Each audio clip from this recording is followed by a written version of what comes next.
Gotcha. Sir, we're live. We are live. Sir, what am I doing? Oh, wait, are we recording now too, or are we waiting a second? We're recording everything, sir. We're started. All right. Well, I guess we'll roll right into it. All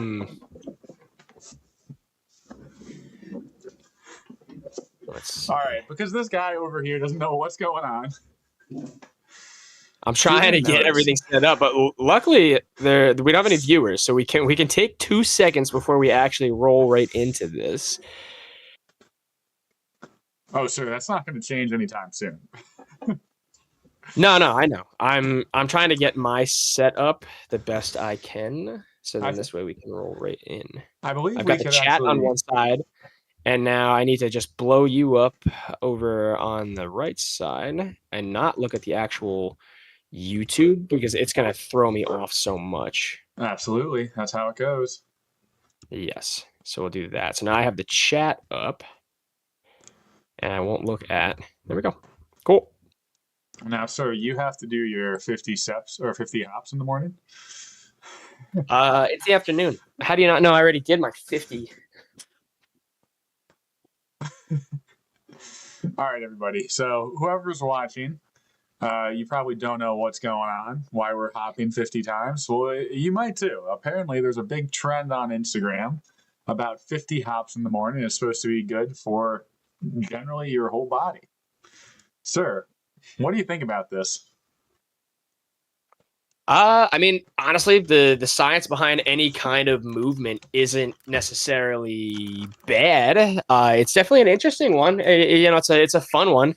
You end up just getting up in the morning, and the idea is to hop 50 times. Now, I don't think there's any science behind the actual number 50. I just want to think that it's like, a good 2 minutes worth of movement to kind of prime your nervous system and get moving. So overall, I don't see anything bad that can come of it. I can see only good things. It's priming that nervous system, getting you ready. It's kind of like how when a dog shakes to decrease stress. I think we all need to start being a little bit more like a dog. Yeah, I mean, when it comes down to it, there could be benefits for it. It does get the blood pumping in the morning. The potential health benefits, as of Google Gemini, include increased blood flow, reduced bloating, improved mental focus, better lymphatic drainage, and increased morning energy without coffee. Now, do all of those things make sense? Increased blood flow, I could see it going. You're getting your heart pumping a little bit.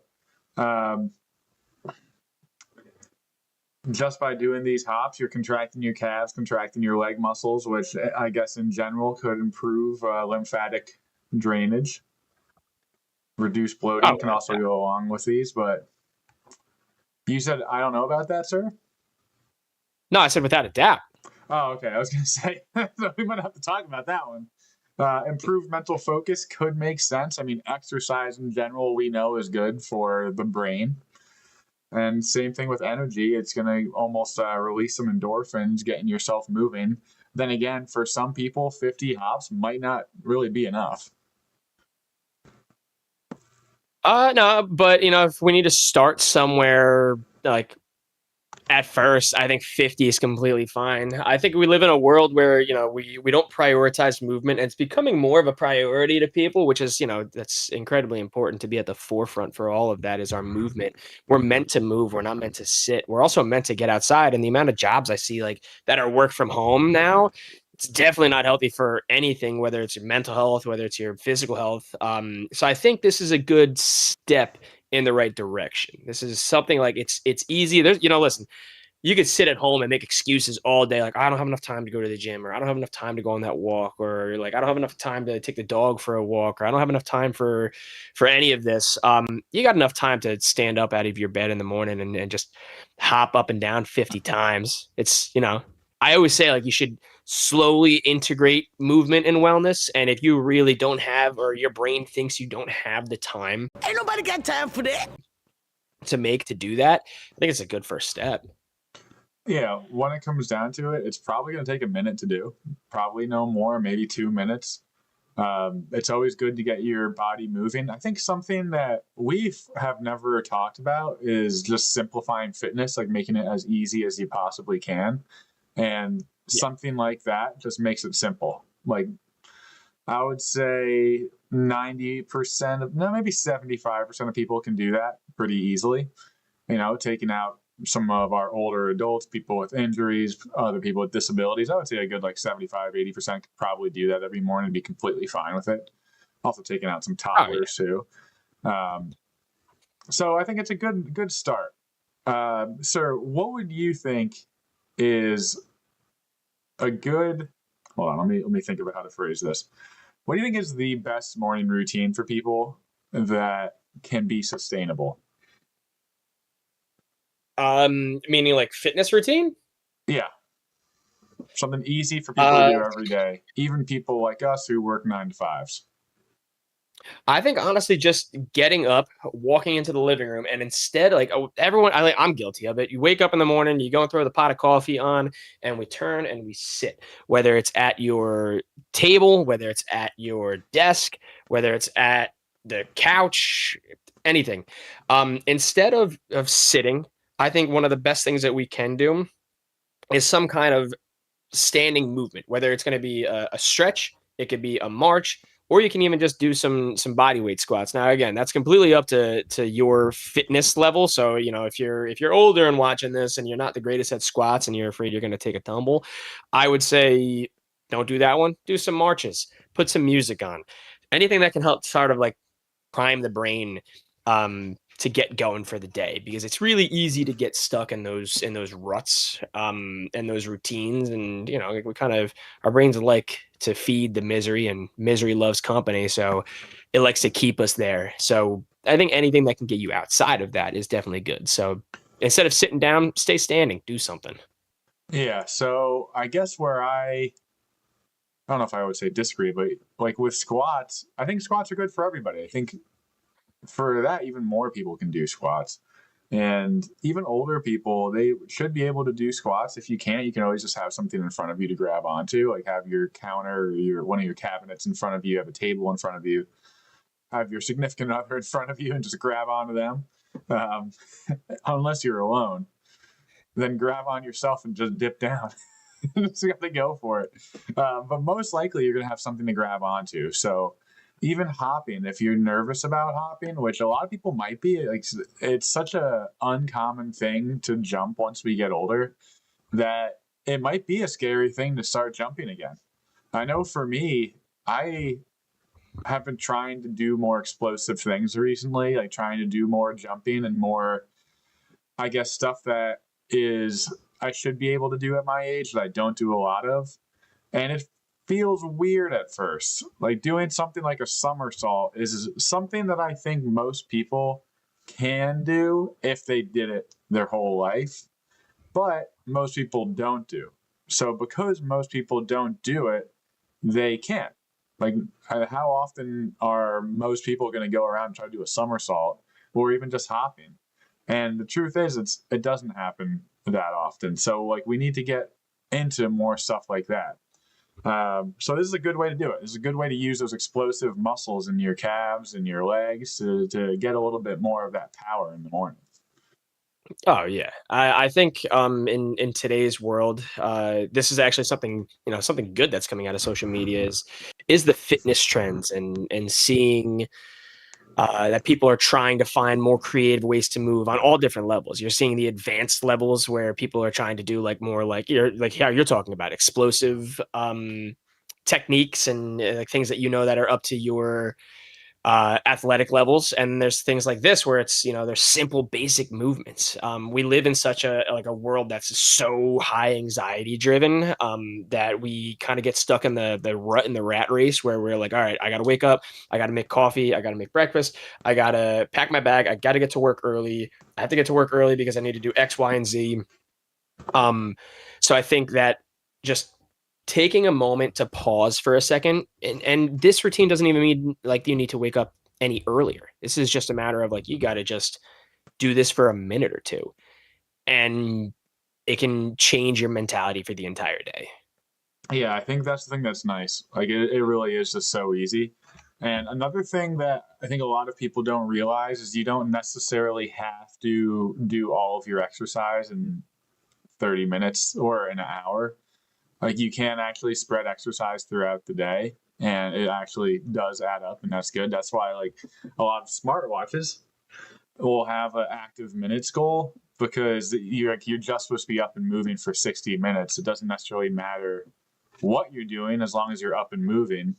Um, to be completely honest with you, I think that it probably isn't enough if you just are up for 60 minutes a day, including your normal daily walking around, job, going to the bathroom, and stuff like that. But it's a good place to start, that's for sure. Um, but this something like this is a good like. Let's say you did 5 rounds of 5 minute exercises a day. It's actually a good way to get stronger to work on these things, and a lot of the times too, we get into times that are very stressful. Like for example, my wife now is in busy season. She's an accountant, and it feels like there's no time to do things.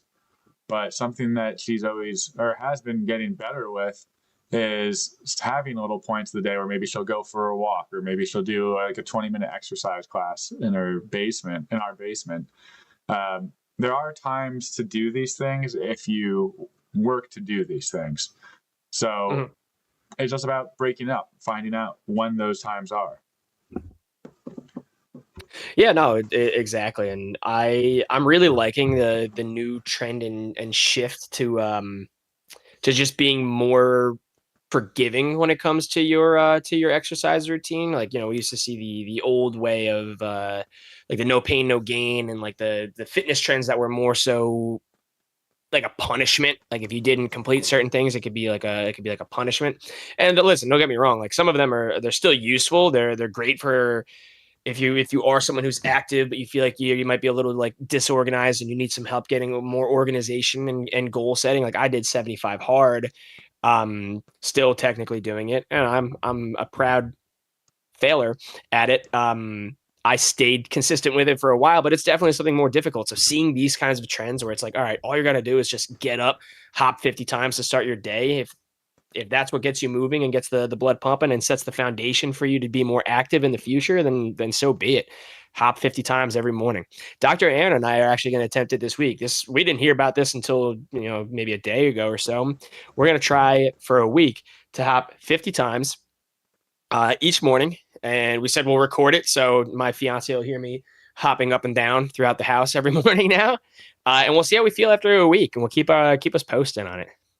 Yeah, I think it's a good idea. And honestly, if you're watching and you're interested, you should try it along with us. See if you think it's a good idea or if it feels good for you.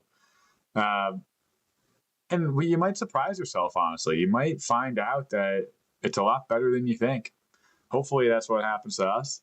But we'll see. And Yeah. you know what? If it doesn't, then we'll keep on seeing. Well, maybe we'll try some other stuff. If there's any other fitness trends anybody's interested in, let us know in the comments, and we will definitely look into it. Speaking of, sir, were there any other ones that you saw looking around? I feel like you might have mentioned some earlier today before the stream. Yeah, no, I mean, I just started to kind of hop on like Instagram and take a look at like some TikTok trends. My brain is farting on a Saturday. TikTok. Um, TikTok. That's actually, I meant to talk to you about that. That's TikTok is kind of blowing up. We're on Instagram and we're doing decent on there, but we might have to travel to the TikTok realm eventually and become TikTokers, do some dancing trends. I know it's one of those things that I feel like a lot of the trends on TikTok are not really what we're going for. You know what I mean? Like they're No, not they really don't. educational. They're more just stupid. We're Sorry, gonna make our TikTok. own trends though. We should make our own trends. Yeah, but are we smart enough for that? I just think we have to go on there and act stupid like everybody else is doing. It seems like that's the trend. Um, Yeah, I mean, we have so much content. Honestly, we really should just post every day on TikTok and just see what happens and hope that something blows up. Because like we have all this extra content, why not use it on TikTok? we should. We should. One of the other ones that I was reading though is the morning hum, which kind of goes, hand in hand with like the yoga. You're doing a vagal tone to really just start to activate the vagus nerve, which is like that's a intense, incredible, giant nerve that is supposed to help, stimulate like parasympathetic response, the rest and digest, the relaxation, which honestly combine the two of them. Do your 50 jumps, get yourself going, just the blood's pumping for the day. Hit yourself with a good old vagal hum after, just to kind of center the brain, and you might be ready for the day. So I don't know anything about the vagal hum. It's basically what I'm seeing from Google Gemini, again, our friend, is that you just hum. Literally, you just hum, and it's supposed to stimulate your vagus nerve. Yeah, well, it's kind of like, I mean, it's kind of like the Om. Remember, like the Om in Mm. Om, that one. Mm. um, that's technically a vagal hum. Now I also see the opposite trend, which is what's I think it's called The Bride. Is that the new Christian Bale movie that's coming out, The Bride? I don't know, but sir, while you're looking it up, I'll hum for our crowd. Don't, because I have the answer already. Mm. No. So his new movie coming out is called The Bride, and in order to, just to show like how like people can kind of get themselves ready for things, instead of doing the hum, he's doing the opposite. He's doing it for two reasons. One, he's trying to get himself ready and get himself into his character, like a primal scream. He also needed a raspy voice, and he said it kind of just started out as like a way that he can make his voice raspy by just like screaming for a couple of minutes on set, like a primal like yell. And if you want to do that for viewers, I'm sure they'll love that. But Ah. opposite of primal. Um, but he started doing that, and then next thing you know is like the whole cast started doing it with him. The crew started doing it, so everybody just started screaming on set. I can only imagine like wherever they're filming, like imagine like the neighborhood over, you just hear like a bunch of people screaming, like Wait, so yeah, it's it's literally scream as loud as you can. just scream as like a deep guttural primal scream, not like a scary movie scream, like almost like exactly like that, but more of like a roar. Like Oh, okay. I'll post the video of it too. I hear my dog potentially Ah. doing something he might not supposed to be doing. Ah. And while, Oh while no, Dr. he's Tom sleeping. while Dr. Tom is looking at his dog, I will be making these guttural screams. Ah. So give that a try too. So Ah. actually, you know what? What if we new trend? What if we combine all of them? We do the 50 hops that everybody's doing on TikTok and Instagram. While you're doing that, you just scream, and then afterwards you hit everybody with an ohm. So it's kind of just like a surprise your nervous system, like you don't know what's going to happen next. Yeah, I think that all three of these are sort of fun. I can see why the scream could get you up in the morning. I also feel like that would freak my wife out every morning too. Like I might have to go into the basement and scream. She'll probably still get freaked out because she'll probably be like asleep in bed, or like getting up ready for the day, like doing makeup or something in the bathroom, and then just hear you screaming, and she'll probably run out and run downstairs to the first floor and be like, where is he? And then hear it again and hear it from the basement, and she'll probably not want to go down there, and she'll probably just call the cops. I'd call the cops. I probably would too. Sir, I think we have to pause for a second. And we have What's to do going our on? hum. We have to do a nice 10-second hum. Oh, Are you ready? I don't want to. Let's do it like a 2-second hum. I think that'll be better. Hit everybody with a It's good to just relax and feel good, Wow, I feel so stimulated after that hum. I feel like I You really shouldn't stimulated be. my You brain. should be in a rest and digest. Oh, If you dang. screamed, it would be more stimulating. Quite the Dang. opposite. And that goes to show exactly how our nervous systems nowadays are wired a little bit backwards. Yeah, we're all sort of wired up, and I think that all the stuff that we have nowadays gets you stimulated. The phone gets you stimulated. The TV gets you stimulated. Texting, all of that stuff is about short-term impulse, very stimulating things. So finding a way to slow things down, make it so you don't look at your phone is probably a good thing. I'm terrible with my phone. I look at my phone way too much. Some of it is because we have a podcast. I'll get stuff for that. Some of it is I'll just play a stupid game while the TV is on. It's like, why do I need to play a stupid game while the TV is on? Because I don't have an attention span. We live in a very over caffeinated, overstimulated, nicotined up world. Yeah, and I don't even have caffeine. I don't even drink it. So that makes it No. even worse. Or even better? Yeah. Well, no, no. It means you have your own natural energy, which is a good thing. That's always definitely good. But like, think about it. Like we're just think about it a little bit backwards for a second. The amount of people who are now on like Instagram and TikTok, and we're trying to find like, all right, what's the next like big social like wellness and fitness trend? Like, there's definitely people trying this, but at the same time, they're doing these 50 hops, they're doing the ohms in the morning, or they're doing the the shakes or the screams or whatever. And what's the first thing they do right after? And I'm guilty of it. We go pour a cup of coffee, but that's not even Back the off. bad part. The amount of people who go and then like grab like a vape or some kind of like nicotine is actually wild. Think about Mm. like the young crowd, like it's kind of like another like epidemic of nicotine on the rise again. Yeah, I it don't is know. so I just thought addicting. about that now. Yeah. The problem is like all the flavors and stuff that they come in now. Like it makes it easier for the younger crowd to get behind. Back in like the 20s and 30s when doctors were like, "Oh, you have a headache? Like smoke a pack of cigarettes, it'll go away." You had to deal with the flavor of cigarettes. Now it's like, all right, you can go hit a blue raz. Are you telling me that I Easy. shouldn't go smoke outside my house right after we finish? You should smoke inside your house now. I'm sure. I'm Oh. sure. I'm sure Danielle will love that. Well, Danielle's obviously going to be smoking with me. I mean, we're just going to go right by our front door, so every time someone comes in, we could get like a nice whiff of some cigarette. We are. We are in the return of the Roaring Twenties. So, Yeah, but but either way, the point I'm making is we're searching for all these like wellness like resets, but then we overload ourselves with so many stimulants. It's wild. yeah, it is true. The amount of garbage in the system nowadays is really bad, and that's why people drink. Honestly, it's trying to relax everything, trying to get some of those thoughts out of your head that can get to be a little bit overwhelming at times.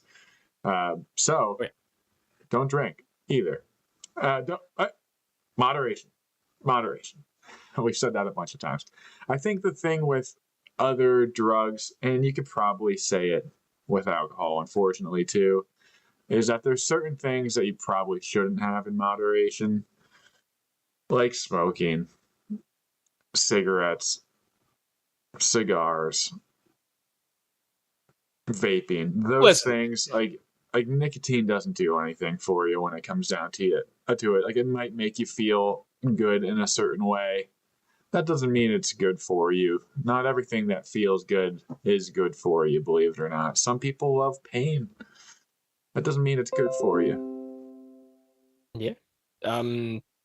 There's a lot of strange addictions out there, without a doubt, to say the least. But pick the healthier of the options, and you can still enjoy things in moderation from time to time. Like moderation never killed anybody, um, to my knowledge.